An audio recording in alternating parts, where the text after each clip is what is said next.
This is probably the best way to end off 2021 because I was not expecting the Gear Chronicle reveals to come this soon and to be this good. Also, we have Mega Conley cards, but that's besides the point. Let's talk about it!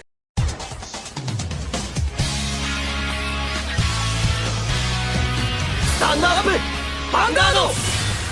Hey Cardfighters, welcome back to another Cardfight update, and today we have more V-Clan collection reveals. Now, I'm a bit behind schedule because not only do we already know Gear Chronicle and Mega Conley, but we also already know Kagero as well as another clan, which I am forgetting.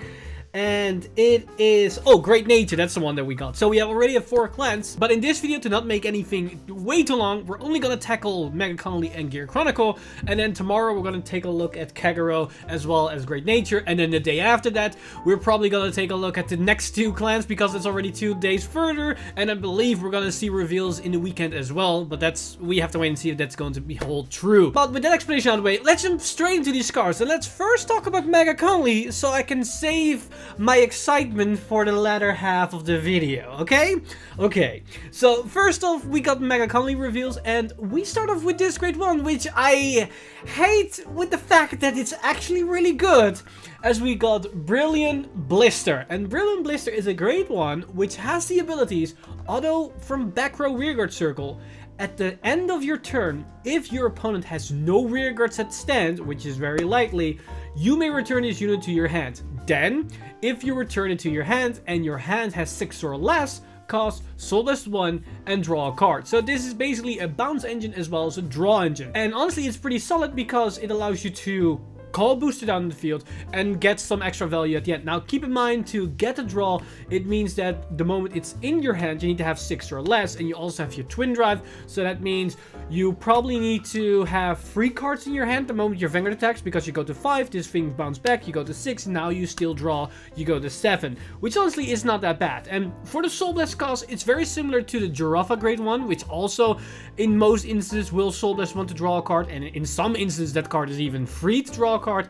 So this is yet another great one in the lineup for Mega Conley, which can be a draw engine, but it will cost you soul. But as we have seen in the past, soul shouldn't be a big of an issue for Mega Conley, especially if you combine it with the Giraffa engine. But the main value of this card, the reason why I say it's actually really good, is because of its second effect, and that is going to make this card very annoying. Because its second effect is auto.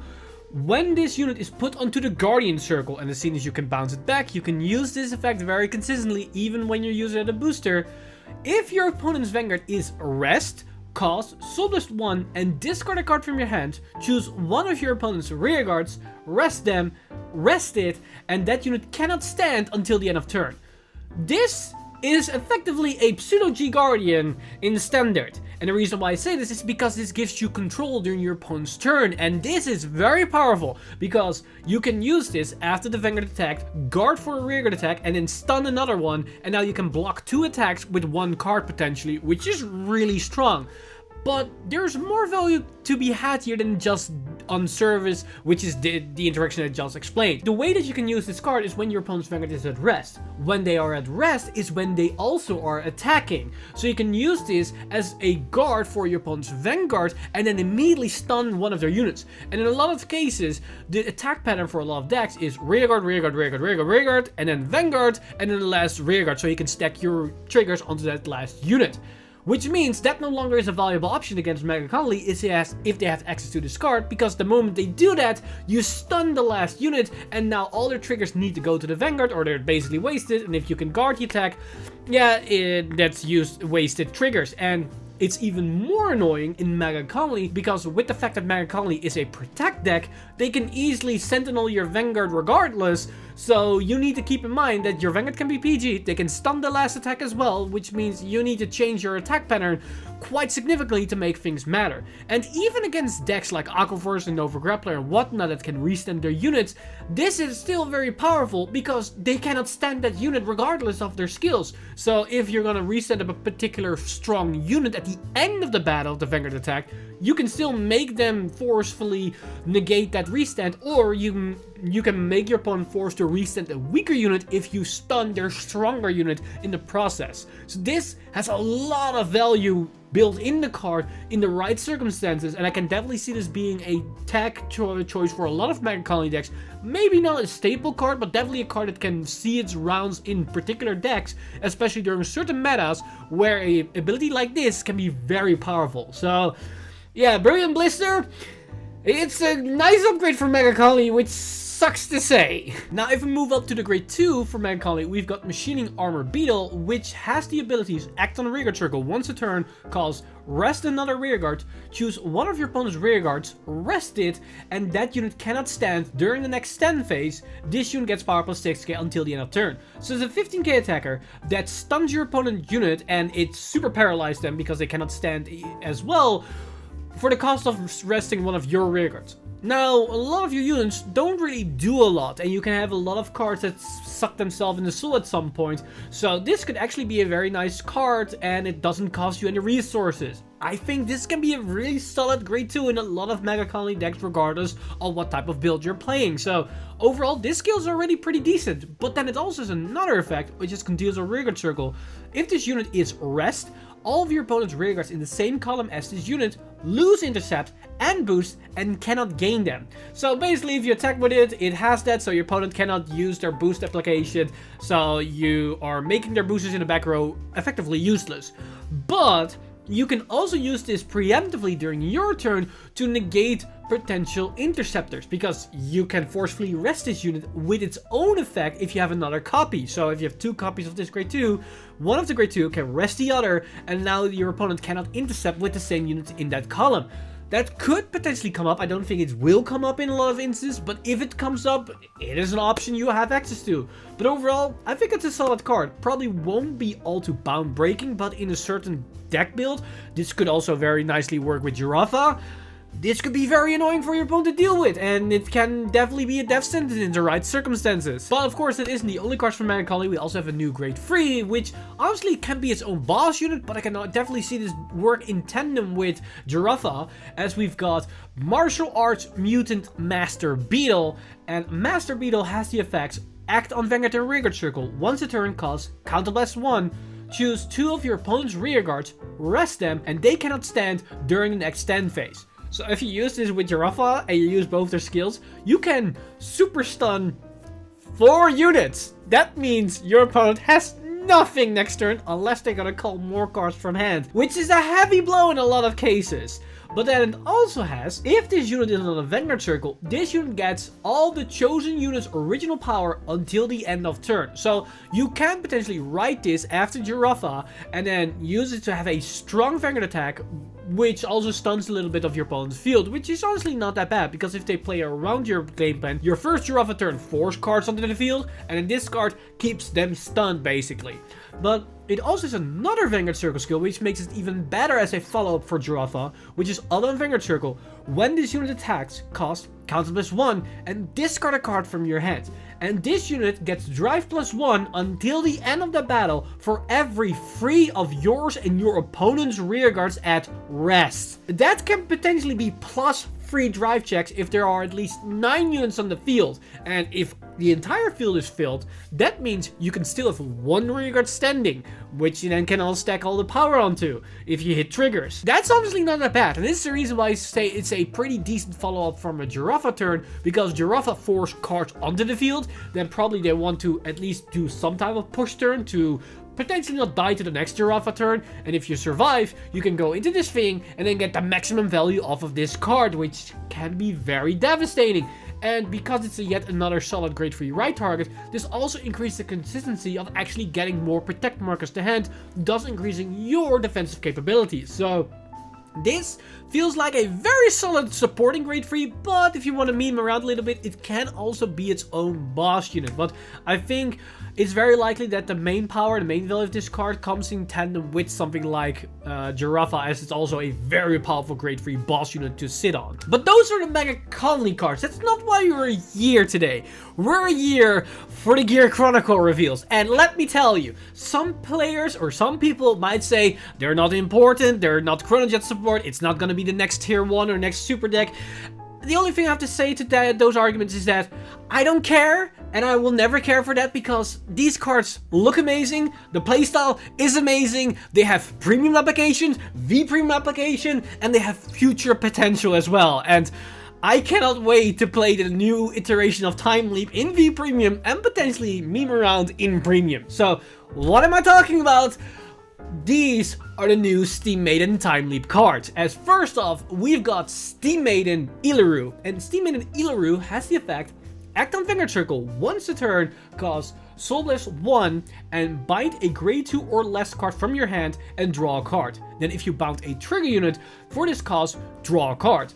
Overall, it's basically very similar to the original bind playstyle with Mystery Flare that we had at the beginning of V, where it just cycles while binding. It does cost a soul, which isn't optimal, but if you bind a trigger, you draw 2, which can help you set up plays. Now you might think to yourself, why do you want to bind a trigger? There is one specific trigger you want to bind, and that's the heal trigger Uluru, because that works with this engine as well. So if you can bind it, which then will set up your play because you're gonna work with the bind zone, you set up your playstyle preemptively on turn 1, and you draw a couple of more cards, which hopefully will draw you into the next combo pieces you're gonna need. So as a Vanguard Circle skill, it's honestly not that bad. It's not super amazing, but it gets the job done.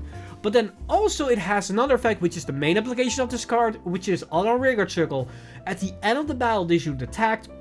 If you have a Vanguard with Steam Maiden in this card name, cost Counterblast 1, bind this unit, choose a grade 2 card from your bind zone, and call to the Vanguard Circle. This is basically Timeleap. You bind the card and get a grade +1. Only in this case, this new Timeleap engine works with the bind zone instead of calling from deck. Now, that has some implication. It means you need to set up your targets, which is a bit annoying in the early game, but in the mid to late game, it's actually a little bit better than Timeleap, because the issue with Timeleap is that if you do certain combos, certain key pieces will be stuck in the bind zone and you cannot no longer get access to those cards.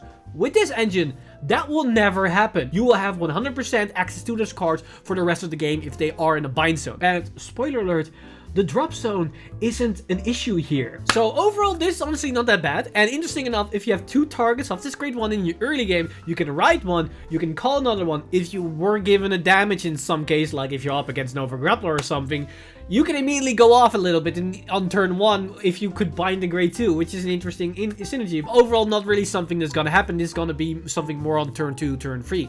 One important thing to keep a note here with this card, and it's gonna happen with all the other cards that Timeleap in this way, the called unit is unrestricted. You don't have to call a Steam Maiden from the bind zone. You need to have a Steam Maiden Vanguard to activate the skill, but that's about it. That's the thing to keep in mind once we're gonna take a look at the other cards. So if we move up to the grade 2 here, we have Steam Maiden Uluru, and Uluru has the effect, auto when this unit is placed on the Vanguard Circle from bind zone, cost bind a card from your drop. This is the reason why I say drop isn't an issue. And this unit gets power plus 3k until the end of turn for each grade of the card bound for this cost. So while you're multi-attacking with this grade 2 from the grade 1, you immediately can set up your next combo pieces or your next calls or whatever for next turn, while also gaining a little bit of power on this card, which means the next attack is going to be stronger, which is very important with multi-attack, as you want to start with the weakest number and end off with your strongest number. And interesting enough, this engine has that built in, as we already conceded with the grade 2, and we're also going to see that with the grade 3. So overall, powerful beater. But then also it has the effect, auto Vanguard Circle. At the end of the battle this unit attacked, if you have a Vanguard with Steam Maiden in its card name, cost Counterblast 1 and bind this unit. Choose a grade 3 card from your bind zone and call to the Vanguard Circle. It's the exact same skill as the grade 1, only now you call grade 3 because you bind the grade 2. Both also cost a Counterblast, as a thing to keep in mind here. Now honestly, there's nothing special to be said here because it's the exact same skill as the grade 2. And again, the grade 3 call is unrestricted as long as you have a Steam Maiden Vanguard, which is a very important thing to keep in mind here.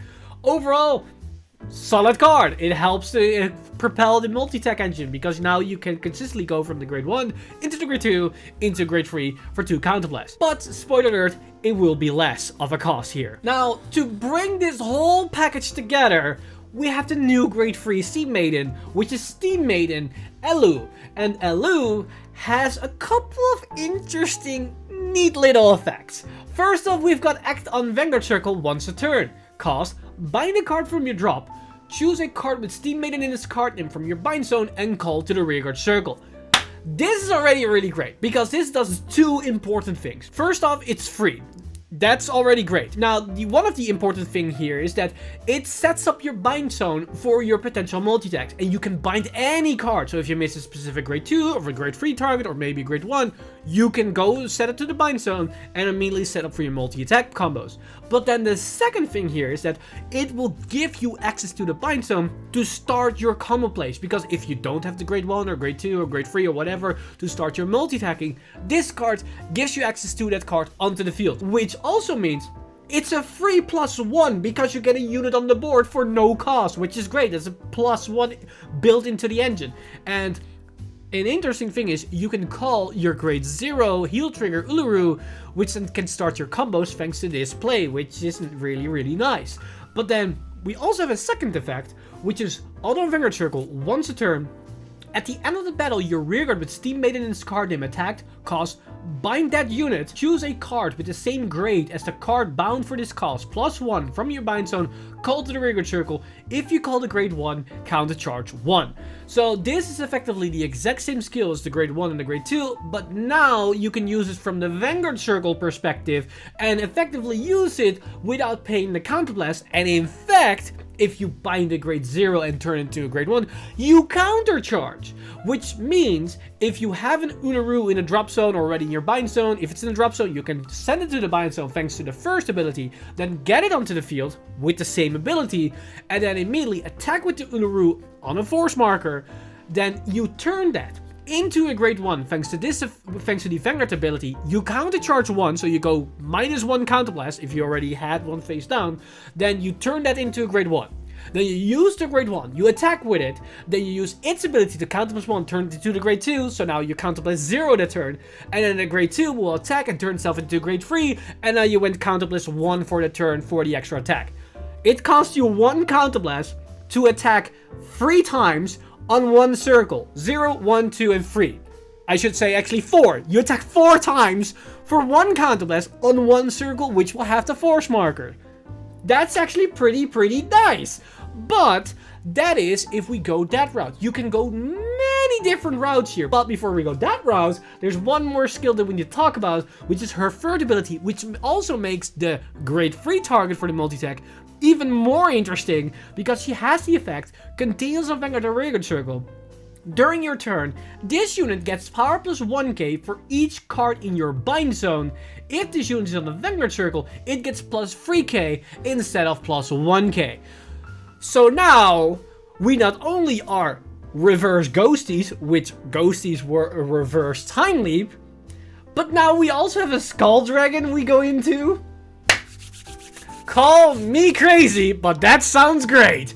So that's actually really great, because that means your Vanguard attack is gonna be beefy. But then that also means that your final grade 3 attack on that circle, which you Timeleap into, is also gonna be sizable, which is very important, because again, the more you multi-attack, the more it's important that your last attack is the strongest attack of the entire chain. And this enables that within the engine without relying on anything else, which is great. But what we just talked about is just the inherent combo within the Steam Maiden engine, because you can go from Uluru into Iluru, into Olaru, and then into Elu. That's just very normal. But as we already explained, the calling from bind zone isn't restricted to Steam Maidens. So we can call out anything we want in whatever scenario we want to go into. A very nice combo potential, or a card that interacts very nicely with this engine, is Caliban. Caliban binds itself for control, but now you have access to the bind zone. So if you're up against a match where multi-attack doesn't really help you and you want to control the game, you can basically reuse the same Caliban over and over and over again, because it binds itself, get it back, binds itself, get it back, binds itself, get it back, and within Caliban being able to countercharge for itself, and the grade 3 being able to countercharge for itself, that means if you go from the grade 0 into the grade 1 into a Caliban that then binds itself back, that costs you 0 counterblast if you hit a grade 1 of a Caliban, which then also allows you to draw cards, and because you get the grade 0 back onto the field every single turn for free, that doesn't cost you any cards from hand. That sounds honestly not that bad. But that's one direction. Another direction we can go is if we use Garunta. Garunta is an option if we call it from the bind zone. We use its effect when it's unplaced. you can time leap or rewind one of your opponent's unit and get another unit onto the board. So if we spin back one of their grade 1s, we can still get a grade 2 from the deck, which can be the maiden if we haven't set it up yet. And that maiden on the other side of the column can then also once again go into the grade 3, which allows us to extend our multi-deck with 1 extra attack. But another option we can go is if we use any card that allows us to discard a card during the battle phase. A good example what other Gear Chronicle players have been noticing is with Cook, you can discard Ribble, which is a Steam Maiden. You can discard her, then call her onto the circle, and then go off once again while mid-combo, because you can then turn that Ribble into a grade 2 thanks to Illu, and then basically keep extending your chain. So there are a lot of different directions you can go, and that's just V Premium. And also within the V Premium, other cards that work very nicely with the engine is Naboo. Naboo gives us soul, and Naboo also allows us to bind cards from the drop that then allows us to set up our engine as well. Plus, on top of that, Naboo is very nice in the current environment with Hue Guardians, because Naboo counters G Guardians in the early game, which is great. So that is also a direction you can go. But as we said, that's just V Premium. In Premium, there are so many more directions you can take, because there are countless of ridiculous combos you can do. This works very nicely with just Time Leap in general, because as I already explained, Time Leap sometimes get units stuck into the bind zone, but now they're no longer stuck because this engine gets access to those cards. Also, Melon, G-Melon, works very nicely with this, because this grade 3 is effectively a TikTok worker built in on your Vanguard circle. So you no longer have to rely on having another TikTok in your hands, because you have a TikTok on the Vanguard circle, which isn't bad. But it also works great with Grog Dragon. If you couldn't set up your bind zone, Grog Dragon will set up the bind zone for you while you're multi-attacking with your Vanguard, which also is not bad. And on top of that, another very important thing that I've not talked about just yet, we have the Gear Colossus grade 3 in V Premium, that also works in Premium, that gives us Battle Dore guard restrict on all our attacks for the entire turn. And it binds a card from hand. That was a cost. No longer is that a cost, because that sets up our combos in the first place. I don't know how much I need to tell you anymore of how amazing this engine is. Yes, it might not be top tier, but damn, it's gonna be fun to play. And I cannot wait to playtest all these cards, try it out more different directions and other combos, because of what I just talked about today, it's just scratching the surface. There are so many lines of plays you can do. As I already explained, you can countercharge and get a lot of free value, but to get access to the free value, just like Ghosties, you need to at least counterblast in the early game a little bit. We do have access to certain cards. Air Cup is a way to do that, and the Air Cup also discards costs, which then can interact with Ribble, and because we discard cards, it can also fuel our other cards. It allows us to bind stuff from the drop zone, and then we can go in the other direction, and more combos then go, and it also goes on and on and on and on again. Every time you bring a new card in the spotlight that can interact with this engine, you suddenly go off an entire tangent, because that's what Time Leap is. And it's always been the case with Time Leap. Can you understand why I like Time Leap?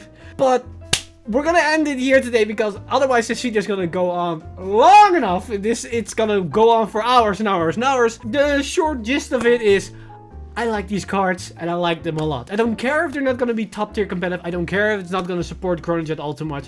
They look amazing, they play amazing, and I cannot wait to try these cards out. But that's about everything for this video. We got a lot of exciting stuff. Melancholy honestly looks very juicy in combination with Giraffa from last set. And these Steam Maidens look amazing. There is a lot to go over and a lot to talk about. And this is just the start of it. Like, we only started with V Premium. And the next reveals for Great Nature and Kagero, specifically Kagero, look very interesting. But that's something for the next video. So overall, I'm very excited about this stuff. And I also want to know what you guys think of these new reveals. Are you excited about the new Giraffa support, the new Melancholy cards, or are you more excited, just like me, for the new Gear Chronicle Steam Maidens? Let me know all your thoughts in the comments section down below. As always, this video has been brought to you by our lovely patrons over patreon.com/VanguardInsider. You guys are amazing. If you do want to support the channel or everything that's happening on the channel, you can simply go to patreon.com/VanguardInsider and become a patron today.